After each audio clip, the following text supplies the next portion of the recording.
स्वागत है आपका हमारे online learning channel Krishna education पे। आज हम बात करने वाले हैं प्रश्नावली 16.3 के क्वेश्चन नंबर 12 के बारे में।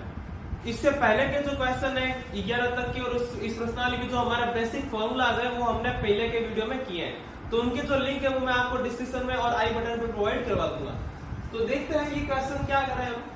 ये कह रहा है दिए हुए घन की भुजा बराबर 14 सेंटीमीटर है। एक आपको घन दिया हुआ है जिसकी भुजा कितनी दे रखी है 14 सेंटीमीटर 14 सेंटीमीटर। ये कह रहा है इसमें से काटे गए बड़े से बड़े शंकु का आयतन बताइए। हमें क्या करना है, इसमें एक बड़े से बड़ा शंकु जितना कि हम काट सकते हैं वो हमें काटना है। तो देखिए शंकु का आयतन ज्ञात करना है, तो सबसे पहले शंकु के आयतन का सूत्र हमारे पास होता है 1/3 पाई r स्क्वायर h। ना तो हमारे पास में हाइट है ना हमारे पास में रेडियस है, तो हमें क्या करना है इसमें से किसी प्रकार से इनको निकालना है। देखें कैसे। सबसे पहले इस नीचे वाले पृष्ठ की अगर हम बात करते हैं तो ये कुछ ऐसा है, ठीक है। हम क्या कर रहे हैं शंकु काट रहे हैं, तो नीचे से हम शंकु कैसे काटेंगे, ऐसा एक गोला काटेंगे और फिर हम उसको ऊपर तक काटेंगे ताकि वो क्या बन जाए शंकु। तो ये जो गोला हम काट रहे हैं इसका देखिए साफ तौर पे हमें पता चल रहा है कि जो व्यास होगा, चाहे किसी प्रकार से व्यास ले लो, ये जो व्यास इसका बनेगा ये कितना होगा 14 सेंटीमीटर, क्योंकि ये भुजा कितनी दे रखी है हमें सवाल में 14 सेंटीमीटर, ठीक है। तो सबसे पहले तो हम ये बात लिखते हैं, चूंकि घन में से बड़ा शंकु काटना है तो शंकु के आधार का व्यास कितना हो जाएगा हमारे पास में 14 सेंटीमीटर। हमें निकालनी है त्रिज्या, जो कि हम जानते हैं क्या होती है व्यास की आधी 1/2 मतलब 7 सेंटीमीटर, ठीक है। तो क्या किया सबसे पहले हमने एक शंकु का ये नीचे वाला हिस्सा काट लिया, ठीक है। ये तो हमारा हो गया आधार। अब इस शंकु को काटना है तो ये शंकु ऊपर तक कटेगा, यहां तक टकरा हुआ,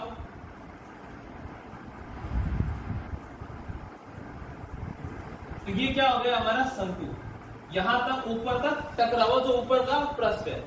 तो फिर यही बात यहां से लेके यहां तक की इसकी ऊंचाई क्या हो जाती है 14 सेंटीमीटर। शंकु की ऊंचाई क्या हो जाएगी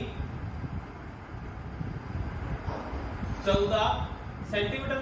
साफ हमें पता चल रहा है ऊपर तक काटेंगे, नीचे से शुरू किया है तो ये पूरी है कितनी 14, तो 14 लिख दिया। तो आयतन निकालना है, अतः आयतन का सूत्र लिखते हैं और सूत्र लिख के वैल्यू पुट करते हैं। हमारा क्या हो जाएगा answer 1/3 pi r square h। 1/3 into 22/7 into r square मतलब 7 इंटू 7 इंटू h कितना है हमारा 14। सबसे पहले ये 7 से 7 क्या हो गया हमारा कैंसिल, तो ऊपर क्या बच जाएगा 22 इंटू 7 154 इंटू में क्या पड़ा है 14 बटा में चल रहा है 3। आगे गुणा करा लेते, 14 को आगे गुणा करा लेते। सबसे पहले 14 को 14 14 28 14 14 56 का 6 हासिल लग गई 5, 14 बिंदु 70 और 5 75 और 5 हासिल लग गई 7। 14 कम 14 और 7 कितने हो गए 21, बट्टे में कितना है हमारे पास 3, भाग गए। सबसे पहले 3 का भाग जा रहा है 21 में, तो कितना हो जाता है ये 7 या 21, 5 बचता है हमारे पास में 3 एकम 3, तो कितना बच जाएगा 2, ये कितने हो जाता है 26, तो 3 8 कितने होता है हमारे पास में 24। आगे भाग के लिए संख्या नहीं है तो हमने क्या कर दिया भाग को तोड़ दिया, तो तोड़ने पे क्या आ जाता है पॉइंट दशमलव, तो पीछे रहा था 20, तो 20 2 रहा तो 2 हो जाता है 20, तो ये आ जाता है 3 से 18, फिर से 20 बनेगा, वापस भाग देंगे फिर से 20 बनेगा। तो ऐसे ये क्या होगा लगातार चलती रहेगी, इसको हम बोलते हैं अनवरत श्रेणी। तो क्या करते हैं हम कि यहाँ तो 718.66 लिख के इस पे बार करके छोड़ देते हैं और ये होता है सेंटीमीटर स्क्वायर। या हम क्या करते हैं 718 पॉइंट, ये लगातार क्या चल रहा है, अब 5 से बड़े तो चलना ही है, 5 से बड़ा 5 से बड़ा 5 से बड़ा, तो हम क्या करते हैं पॉइंट के बाद में पहली संख्या और दूसरी संख्या को जस्ट उसकी बड़ी संख्या में बदल देते हैं। तो ये क्या हो जाता है 718.67 सेंटीमीटर क्यूब, क्योंकि ये क्या है हमारा आयतन। इसने पूछा था जो आप शंकु काटोगे उसका आयतन क्या होगा बड़े से बड़े का, हमने बता दिया उसका आयतन क्या होगा। ठीक है, इस प्रकार से आपको सवाल को करना था। अब हम बात करते हैं क्वेश्चन नंबर 13 के बारे में। तो क्वेश्चन नंबर 13 में हमें क्या दे रखा है कि शंकु के आधार की त्रिज्या 7 सेंटीमीटर है और उसकी ऊंचाई कितनी है 24 सेंटीमीटर। हमें ज्ञात करना है उसकी तिर्यक ऊंचाई मतलब स्लैंट हाइट, वक्र पृष्ठीय क्षेत्रफल मतलब साइड सरफेस एरिया, संपूर्ण पृष्ठीय क्षेत्रफल यानी कि टोटल सरफेस एरिया, आयतन यानी कि वॉल्यूम। मतलब एक शंकु में जो चार चीजें, चार उसकी जो पैरामीटर्स हम देख सकते हैं वो चारों के चारों इस क्वेश्चन में हमें पूछ लिए। तो हम शुरू करते हैं।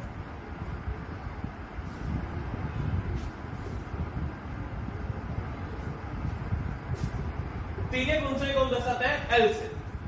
स्लैंट हाइट का फॉर्मूला क्या है हमारे पास में, r square plus h square. r square मतलब 7 का स्क्वायर, h स्क्वायर यानी कि 24 का स्क्वायर। 7 का स्क्वायर होता है 49, 24 का होता है 576 मतलब 576। जोड़ लेते हैं इन दोनों को, 9 से 15 का 5 हासिल लग गई 1, 7 और 4 11, 11 और 1 जो हासिल किया है 12 का 2 हासिल हो गई 1, 5 और 1 कितना हो गया 6। अब 625 का जो अंडर रूट होता है वो होता है 25, तो ये कितना आ जाता है 25 सेंटीमीटर। 625 के टुकड़े क्या होता है हमारे पास में 5 × 5 × 5 × 5, 5 × 5 25, 25 × 5 125, 125 × 5 625। तो ये कितना आ जाता है 5 × 5 यानी कि 25 सेंटीमीटर। तो सबसे पहले आ जाती है हमारी स्लैंट हाइट L का मान।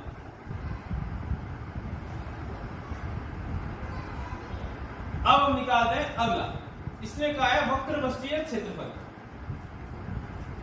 शंकु का वक्र पृष्ठीय क्षेत्रफल, उसका फॉर्मूला हमारे पास क्या आता है पाई r l। पाई का मतलब 22/7, r हमें दी हुई है 7 और l हमने निकाल ली है 25। 7 से 7 हो गया कैंसिल, ये आ गया 22 × 25। 22 × 25 कर लेते हैं। सबसे पहले 25 दूनी 50 का 0 हासिल लग गई 5, फिर 25 दूनी 50, 50 और 5 कितने हो जाते हैं 550, मतलब 25 होता है, टोटल कितना हो गया 550। पूछा क्या था क्षेत्रफल, उसकी इकाई क्या आती है, यूनिट क्या होती है 550 सेंटीमीटर स्क्वायर, ये लीजिए।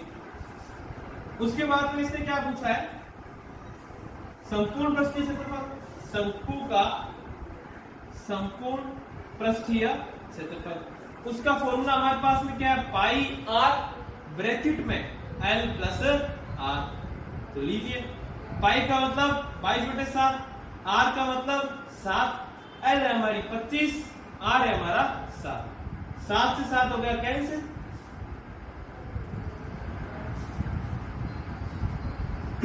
7 से 7 कैंसिल। उसके बाद 25 और 7 दोनों को जोड़ना तो कितना हो जाता है 32। तो क्या रहता था हमारे पास में शंकु का संपूर्ण पृष्ठीय क्षेत्रफल मतलब 22 × 32 गुणा कर लेते, 32 × 2 64 का 4 हासिल लग गई 6, फिर से 64 तो हासिल की 6 जो आई थी वो कितना हो गए 70, यानी कि 704 सेंटीमीटर स्क्वायर। ये क्या हो गया हमारा संपूर्ण पृष्ठीय क्षेत्रफल। और लास्ट इसमें क्या कहा है निकालने के लिए आयतन, तो देख लेते हैं आयतन को।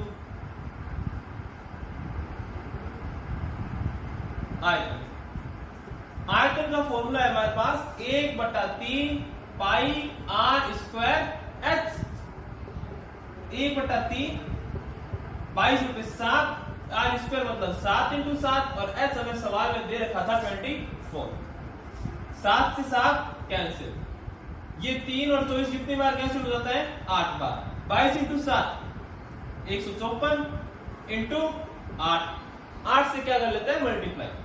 सबसे पहले 8 चौक 32 का 2 हासिल लगे 3, 8 पंजे 40 और 3 43 का 3 हासिल लगे 4, 8 एकम 8 और 4 12। तो ये क्या आ जाता है हमारा आयतन। और आयतन हमेशा किसमें होता है क्यूब में, क्योंकि सारी इकाई जो चल रही है वो सेंटीमीटर में चल रही है, तो ये क्या हो जाता है सेंटीमीटर क्यूब, 1232 सेंटीमीटर क्यूब। इसने हमें कहा था आर ये है एच ये है, तो हमें निकालनी जो चार हमारे जो पैरामीटर्स थे, तिर्यक ऊंचाई, वक्र प्रस्थीय क्षेत्रफल, संपूर्ण प्रस्थीय क्षेत्रफल और आयतन, हमने फॉर्मूला लगाया और वैल्यू पुट की और सिंपल हमारे जोड़ बाकी गुणा भाग से क्या आ जाता है हमारा आंसर। ठीक है, अब देखते हैं इस प्रश्नावली का लास्ट क्वेश्चन। देखिए क्वेश्चन नंबर 14। तो क्वेश्चन नंबर 14 हमें क्या कह रहा है कि एक त्रिज्यीय खंड है जिसकी त्रिज्या r हमें दी हुई है 12 सेंटीमीटर और कोण थीटा जो दिया हुआ है वो क्या है 120 डिग्री। हमें इसने कहा है कि त्रिज्यीय खंड के संगत कोणों को मिलाने पर, मतलब ये और ये मिलाने पर क्या बन रहा है शंकु।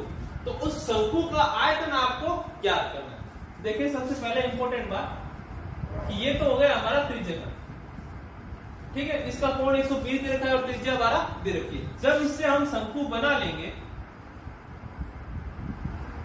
तो ये जो हमें 12 सेंटीमीटर अभी जो कि एक त्रिज्यीय खंड की त्रिज्या है वो हमारे शंकु की क्या होगी तिर्यक ऊंचाई। हम क्या करते हैं कि ये त्रिज्या को फाइंड आउट करने का एक तरीका देखते हैं। वो तरीका क्या होता है कि जैसे कि इसमें खुद में बोल जाए कि त्रिज्यीय खंड के समान कोणों को मिलाया गया है, तो क्या होगा कि इसका जो टोटल चाप होगा हमारा वो क्या होगा इस शंकु की परिधि के बराबर होगा। जो टोटल चाप हमने ऐसे लगाया वो क्या है शंकु की परिधि तो है, जो नीचे वाला ये वृत्त होता है उसकी परिधि है, तो हम उसकी तुलना करेंगे और तुलना करके त्रिज्या निकालेंगे। देखिए कैसे हमें करना है।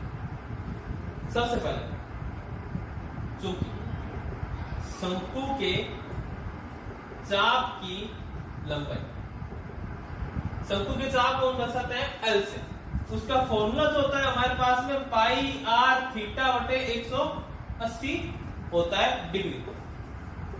पाई का मतलब पाई रख देते हैं हम एक बार के लिए, क्योंकि हमें आगे भी इसको काम में लेना है। आर का मतलब हमें कितना दिया हुआ है 12, थीटा का मतलब 120 और नीचे क्या दिया हुआ है 180। ये 0 से 0 क्या हो गया कैंसिल, 12 को इसको पका काट दिया 2 के पाड़े से, इसको भी काट दिया 2 के पाड़े से, तो ये कितना आ गया 4, मतलब एल हमारी कितनी आ जाती है 4 पाई। ठीक है, आगे अब चूंकि त्रिज्यीय खंड के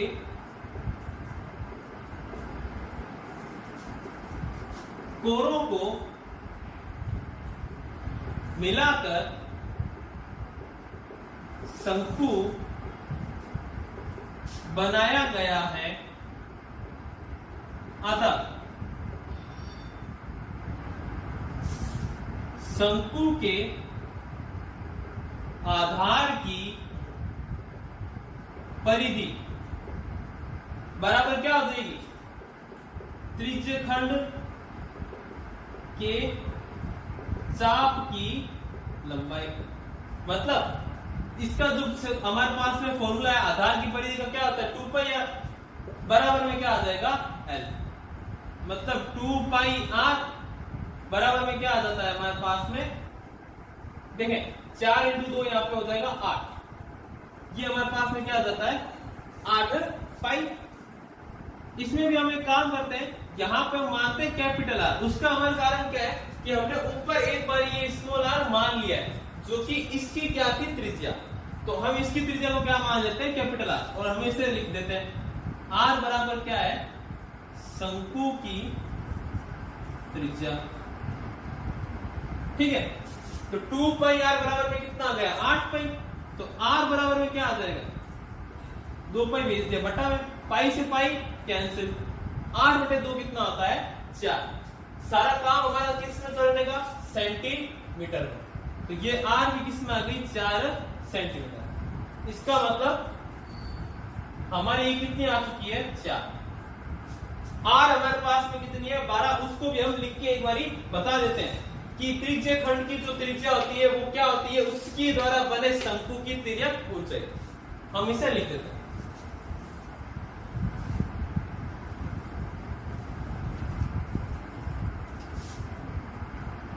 अब त्रिज्य खंड की त्रिज्या उसके द्वारा बनाए गए शंकु की तिर्यक ऊंचाई होती है, अर्थात L बराबर कितना आ जाएगा हमारे पास में 12 सेंटीमीटर। ठीक है, R हमारे पास में है, L हमारे पास में है, हमें आयतन के लिए चाहिए H, तो निकाल सकते हैं उसे। हम जानते हैं क्या L स्क्वायर जो होता है वो होता है H square plus R square, ये फॉर्मूला है हमारे पास में तिर्यक ऊंचाई का। तो L स्क्वायर का मतलब 12 का स्क्वायर बराबर में H स्क्वायर जो कि ज्ञात करना है, और R स्क्वायर का मतलब क्या हो जाता है 4 का स्क्वायर। 12 का स्क्वायर कितना होता है 144, H स्क्वायर और 4 का स्क्वायर कितना हो गया 16। 16 हम इधर भेज देते हैं माइनस, तो घटाने पर ये हमारे पास में कितना आ जाता है, सबसे पहले 14 में से 6 गए 8, 3 में से 1 गया 2, और ये 1 का 1 128, तो h का मतलब क्या हो जाता है रूट में 128। ठीक है,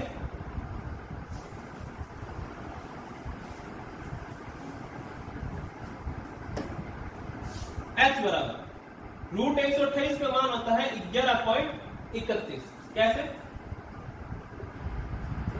निकालते हैं, सबसे पहले 2 के पाड़े से, तो ये कितना आ जाता है 64, उसके बाद में फिर 2 के पाड़े से, फिर 2 के पाड़े से, फिर 2 के पाड़े से,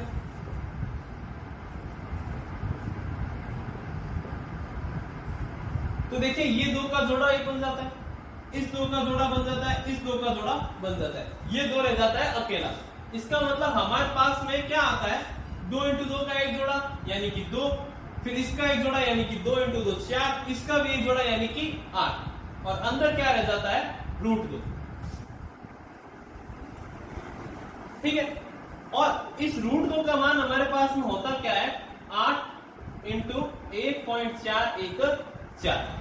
तो जब हम इसको सोल्व करते हैं तो ये हमारे क्या आ जाता है 11.31। ठीक है, आगे चलते हैं मुद्दे पे।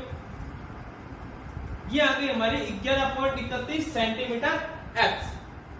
हमें निकालना था आयतन, तो हम आयतन को निकाल देते हैं। शंकु का आयतन क्या हो जाता है, शंकु का आयतन 1/3 पाई r स्क्वायर h, यानी कि 1/3 22/7 इंटू r हमने निकाली कितनी थी 4, लिखा हो गया, तो 4 इंटू 4, और h हमने कितनी निकाली है 11.31। ठीक है, इसको आगे सोल्व कर लेते। सबसे पहले ऊपर 22 इंटू 16 इंटू 11.31, और बटे हमारा चल रहा है 21। आगे 22 और 16 को भी हम गुणा कर लेते हैं, तो ये कितना आ जाएगा 16 दूनी 32 का 2, असल लग गई 3, फिर से 16 दूनी 32 और 3 35, इंटू में चल रहा है 11.31, और बट्टा में क्या चल रहा है 21। आगे देखिए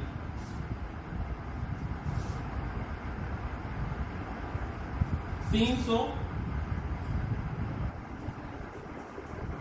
अब हमें देखो सवाल करने के लिए 2 अप्रोच लगानी पड़ेगी।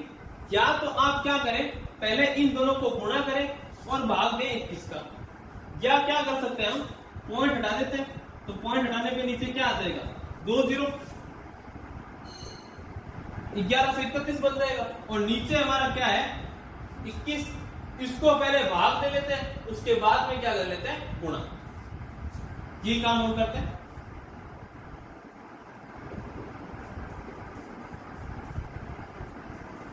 सबसे पहले 21 से अगर भाग देने की बात शुरू करें तो हमें पता है 21 इंटू 5 105 होता है। ठीक है, तो बस कितना गया हमारा 8, और यहां कितना नीचे आ जाता है 81 हो जाता है टोटल, एक नीचे आने पे। उसके बाद में जब हम देखते हैं तो 21 से कम 21, 21 दूनी 22, 21 से 63 और 21 चौक जो होता है वो हमारा 84 हो जाता है।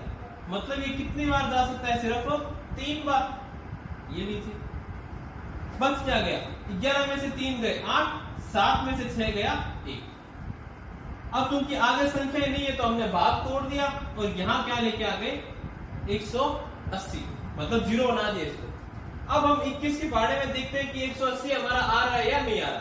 तो सबसे पहले हम चेक करते हैं सीधा ये हमारा 7 को, तो 21 इंटू 7 कितना हो जाता है 149।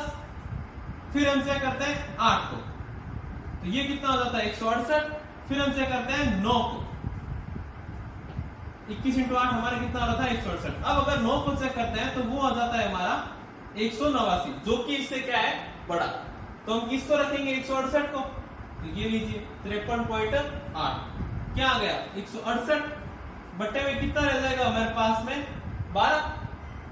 फिर से एक 0 उतार लिया, एक 0 उतारेंगे तो हमें पता है 21 इंटू 5 105 होता है, और 21 इंटू 6 जो होता है वो हमारा 122 होता है, जो कि इससे क्या है 21 इंटू 6 हमारा क्या होता है 126 होता है, जो कि हमारा इससे क्या है बड़ा। तो हम कितनी बार भाग दे पाएंगे फिर से 5 बार। ऐसे हम आगे भाग देते रह सकते हैं, लेकिन हमारा 2 संख्याओं के बाद में काम हो जाता है। तो ये क्या हो गया 352 इंटू 5 3.85, 352 और 5 3.85 को हम क्या कर लेते हैं मल्टीप्लाई।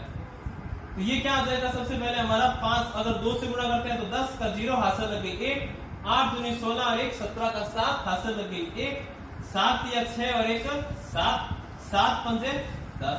उसके बाद में 5 से गुणा करते हैं 55 25 का 5 हासिल लग गई 2, 8 बिंदु 40 और 2 42 का 2 हासिल लग गई 4, 8 5 या 15 और 4 19 का 9 हासिल लग गई 1, 55 25 और 1 26। लास्ट गुणा हो रही है 3 से, 5 या 15 का 5 हासिल लग गई 1, 8 या 24 और 1 25 का 5 हासिल लग गई 2, 3 या 9 और 2 11 का 1 हासिल लग गई 1, 3 पंजे 15 और 1 16। जोड़ लेते हैं 0 7 और 5 12 का 2 हासिल लग गई 1, 5 और 2 7, 7 और 7 14 और 1 15 का 5 हासिल लग गई 1, 9 और 1 10 और 5 15 हासिल लग गई 1, 6 और 1 7 और 1 8 और 1 9, 6 और 2 8 और 1। तो हमारा आंसर कितना आ जाएगा बटा 100 चल रहा है हमारा 1 8 9, 2 संख्याओं के बाद में पॉइंट 5 5.20 बट्टे में क्या है 100। जो नीचे 2 0 है ये पॉइंट को 2 संख्या आगे खिसका देंगे, मतलब कितना आंसर आ जाएगा 189.55 2 0। ठीक है, ये जो हमने आंसर निकाला ये हमारा क्या होता है लगभग का आंसर। और चूंकि ये आयतन है तो ये किस में आएगा सेंटीमीटर क्यूब। कितना हो गया 189.5520 सेंटीमीटर क्यूब। तो इसी के साथ में हमारी प्रश्नावली 16.3 हो जाती है कंप्लीट। वीडियो के अंत तक बने रहने के लिए आपका शुक्रिया। चैनल को सब्सक्राइब कीजिए, वीडियो को लाइक और शेयर कीजिए। धन्यवाद।